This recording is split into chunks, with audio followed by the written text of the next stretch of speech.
Let's start up.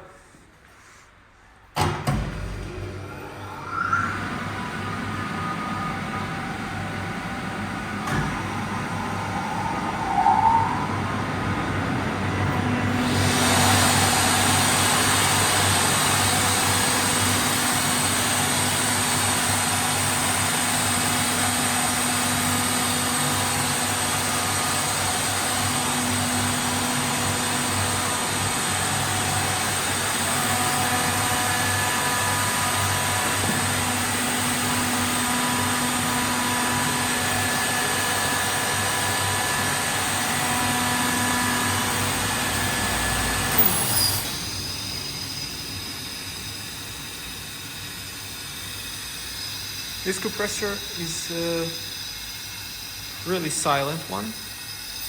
Back there you have two echo drains for oil separation, and there you go. That's the heat exchanger I was talking about.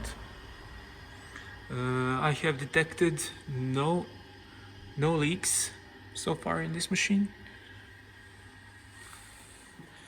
So that's about it. Thank you and good luck on your bits.